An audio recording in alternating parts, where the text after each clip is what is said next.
I'm convinced that Red Rush might just be the worst written character in Invincible. Anytime I think of pretty much any aspect about him, it just all crumbles.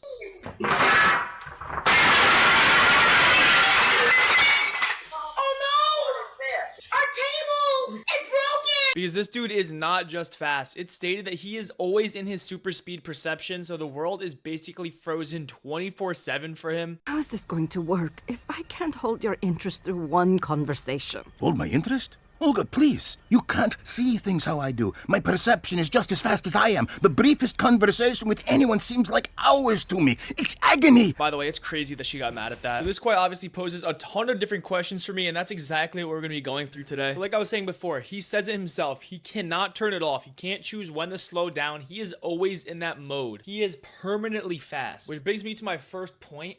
How does he even speak? Like, he is always in super speed perception. How the hell does he talk to anybody? He shouldn't even be able to understand English. Think about it. If everyone around you is talking at 0.001% speed, they would sound insane, and a conversation should take hours for him. But in the show, he constantly communicates normally. I don't know if this is implying that his brain automatically slows down incoming speech and just speeds up his speech so people can hear him, or if it's just lazy writing. Now to the one everybody talks about, the Guardians massacre scene. We can see clearly that he has to sprint and almost barely lets Immortal get killed. But then it makes you question, shouldn't Red Rush have seen that coming from a mile away? Like, his vision should look like you're playing back the animation frame by frame. He has hours to move, not seconds. And then there's Red Rush's biggest mistake, going on the offense. Worst move ever, but then he gets his hand caught. I know Omni-Man's incredibly fast, but this to me just does not add up. He's always processing reality faster, meaning he knows where Omni-Man's arms are gonna be. He knows the trajectory, the timing. He has all of the time in the world to react. So we don't know the full extent of Red Rush's powers, and if it's pretty much the same exact as a Flash, so we're not really sure if he could have phased, but he could have at least slipped out or simply not put himself in that scenario. And now this is a terrible, absolutely horrible thing I saw on Reddit. It's, remember when Red Rush said that he experiences time